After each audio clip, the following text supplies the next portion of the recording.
Les enfants vont dessus. Des fois, ils ouvrent des comptes comme s'ils avaient 17 ans, alors que l'enfant a 8 ans. Ça, c'est déjà arrivé plein de fois. L'enfant a 8 ans, il ouvre un compte parce qu'il a envie de participer à ça et il dit qu'il a 16 ans. Lui-même change son âge. C'est quel livre aujourd'hui? C'est Livre l'enfant jaune, l'enfant et ses désirs insatiables, dans lequel, effectivement, je dénonce également contre les dangers des smartphones et des réseaux sociaux et de toutes ces choses, parce que les parents ont du mal à dire non aujourd'hui. Mais sauf que c'est bien une porte d'entrée, hein, ce monde des smartphones, vers ce monde pédocriminel, et ils ne se méfient pas suffisamment, hein, les enfants. Donc voilà, c'est vraiment la grande cause, et donc aujourd'hui, on va en parler. Je suis content et merci de m'inviter pour ça. Une chose, les enfants ne mentent pas. Non, je le répète toujours, on ne croit pas suffisamment la parole des enfants, et comme vous dites, même on leur demande de répéter, mais au final, on n'aboutit pas toujours à une condamnation. C'est ce qui est intéressant. Il y a beaucoup de cas, moi cliniquement, j'ai déjà vécu ce genre de cas, où l'enfant qui a parlé, qui a dénoncé les faits, est pourtant gardé par son père, qui a été accusé de viol. Et il y a aussi des cas, beaucoup de cas, parce que vous disiez que oui, on protège ou pas l'enfant, mais il y a des cas où c'est dangereux de dénoncer les choses pour la mère, parce que lorsqu'elle dénonce les choses, on lui enlève la garde aussi, et on place son enfant. Et de ces cas-là, j'en ai eu beaucoup. C'est-à-dire que... On place les enfants. Ben oui, on estime que l'enfant, il est en danger au sein du foyer. La mère a dénoncé le bourreau, celui qui commet les actes pédocriminels, et pour autant, on estime qu'elle n'est pas en mesure de garder son enfant, et donc, du coup, on enlève la garde aux deux. Je trouve ça aberrant. La justice marche sur la tête. Donc, vous voyez, aujourd'hui, et moi, j'ai eu des parents comme ça, des mères qui m'ont dit, mais j'ai envie de le dénoncer, mais si je le dénonce, je prends le risque que l'on m'enlève mon enfant. Parce que, sous-entendu que, je sais pas, c'est délirant. Exactement. Comme si c'était de la faute des mères. Exactement. Donc bon, moi, déjà, la justice marche à l'envers. Donc ça, c'est le premier point. Et vous parliez aussi des VARS. Alors ça, c'est hyper intéressant, parce qu'il y a un truc qui marche à l'envers dans les VARS, c'est qu'on veut éduquer les enfants, effectivement, à être capables, à 3 ans, d'être consentants ou pas. Effectivement, bon, c'est délirant et compagnie. Mais ce qui est intéressant, c'est les parents. Moi, je pense qu'il faudrait éduquer. Et ce qui manque dans le programme EVARS, c'est ça. C'est-à-dire que les parents, moi je le dis souvent, quand un parent vient me voir et qu'il y a eu ce genre d'affaires, ou même des affaires de transgenrisme et compagnie, ils n'ont jamais vu la chose venir. C'est-à-dire que ils n'ont pas, ils pensent que mettre un enfant au monde, l'enfant va s'élever, s'éduquer tout seul. Il faut être proche de son enfant, il faut l'écouter, il faut voir, il faut le suivre, il faut regarder quel smartphone il a, quelle application. Carl Zero a dénoncé l'autre jour des enfants de 8 ans qui ouvraient des comptes. Vous savez, tous les Meet Me, Rencontre Ado, Youbo, Sport, machin, tous ces sites-là qui se créent pour des rencontres ados.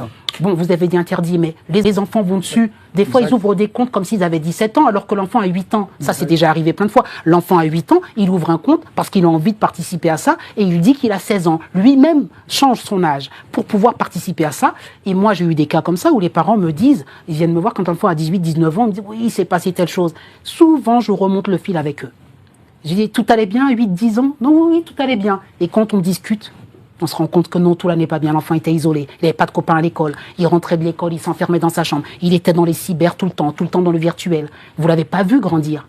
Et aujourd'hui, vous venez à 19 ans, vous me dites qu'il y a un problème. Mais en fait, dès l'âge de 8 ans, l'enfant avait déjà ouvert des comptes. Il n'aurait pas dû avoir ce smartphone. Vous auriez dû le surveiller. Ou s'il avait ce smartphone, ça aurait dû... Qui aurait dû le surveiller? Le parent. C'est-à-dire que le parent ne s'autorise plus. Écoutez-moi, le parent ne s'autorise plus à mettre le nez dans le téléphone. Non, je vous fais dire ça, vous savez pourquoi? Parce que j'ai eu une discussion avec Laurence, et je lui disais... moi, personnellement, un enfant me la ferait pas aujourd'hui sur des choses qu'il verrait sur Internet. Est-ce que les parents sont pas... Bon, ils se disent naïfs, certes, mais est-ce qu'ils sont pas sciemment naïfs? Le problème, c'est que cette société, on est vraiment dans le côté permissif au niveau de l'éducation. Je vous ai dit, il y a vraiment un virement dans l'éducation où le parent, bon, vous voulez me répondre, mais je termine, le parent se met beaucoup dans la compréhension, on a beaucoup de mal à interdire. Vraiment, j'insiste toujours sur cette éducation où on n'accepte plus le côté asymétrique.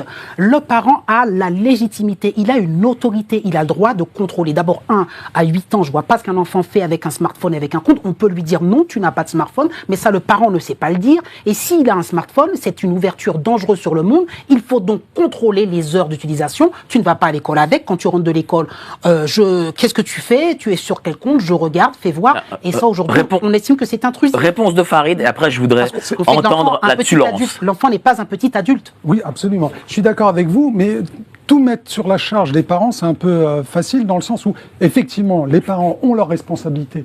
Je suis 100% d'accord avec vous. L'État a encore une autre responsabilité. En France, à l'heure actuelle, j'ai envie de miser à la Française des Jeux, j'ai envie de boursicoter et tout. On est obligé de montrer patte blanche. Jouer sur un casino en ligne, on fait ce qu'on appelle un KYC, KYC, Know Your Customer. Oui, oui. On est obligé de scanner sa pièce d'identité, envoyer son fiche d'imposition pour savoir quelle adresse fiscale est affiliée à votre carte d'identité. Vous êtes obligé de vous filmer pour justifier le fait que vous êtes bien la personne qui ouvre ce compte. Oui. Donc ça veut dire que tous ces dispositifs sont faits pourquoi ? Pour des plateformes où on gère de l'argent. L'argent, c'est précieux. Donc, il faut vraiment bien verrouiller les choses. Les enfants, on s'en fout. Donc, c'est open bar. Il y a juste à cliquer sur une petite case. Oui. Comme vous l'avez dit, un enfant de 8 ans, il peut aller sur un compte et dire qu'il a 18 ans. Et c'est ça qui est pas normal. Mais ça, c'est de la responsabilité de l'État d'obliger ces sites et ces plateformes d'exiger un cas où... Alors, une minute, et après, je voudrais la parole à... J'allais vous répondre à ça. Je n'y crois pas. Depuis le début, je vous entends parler de... Il faut contrôler tous ces sites. Ça pousse comme des champignons. Il y a au moins 40 applications par jour qui naissent. J'ai noté Meet.me, Rencontra de Yubo et compagnie. Et la liste, elle est interminable et il en poussera tous les jours. Vous savez pourquoi ? Parce que ces applications-là, j'en suis persuadée, le font sciemment. Elles font volontairement en sorte que les enfants de 8 ans puissent s'inscrire en changeant leur truc. Parce que vous savez pourquoi le nerf de la guerre, pour moi, c'est l'argent. Oui. Dans la pédocriminalité, et les nouveaux moyens sont là. Et ces compagnies, elles prétendent patte blanche. Ah non, moi je ne veux pas, c'est des rencontres ados. Elles savent très bien qu'une grosse partie de leurs chiffres se font sur des rencontres entre mineurs et elles s'en fichent complètement parce que l'argent rentre. Donc ça, c'est complètement utopique. Cette vision, pour moi, c'est pour ça que je mets sur les parents. Mais j'y crois pas. Ça n'arrivera pas. Elle est complémentaire. Dans le sens de mettre des entraves supplémentaires. J'y crois pas. Laurence n'est pas d'accord. Je rentre d'un point de vue féminin. D'accord. Bon, après, ça bouffe pas de pain d'essayer. Exactement. D'essayer, ça bouffe pas de pain de dire, bon, écoutez, même aux opérateurs, écoutez, sur les sites de rencontres, prenons les mêmes... on peut les supprimer, ces sites. Même si je suis d'accord. C'est pas possible, il y a de l'argent. Je suis d'accord que ça va être, que ça va être contourné. Cependant, peut rêver. Ça bouffe pas de pain d'essayer. Après, et c'est vrai, moi je suis d'accord sur le fait aussi de responsabiliser les parents, mais déjà de je veux dire, vraiment de leur faire prendre conscience, parce que je suis quand même convaincue qu'il y a aussi beaucoup de gens qui ne se rendent pas compte malgré tout de l'ampleur du phénomène.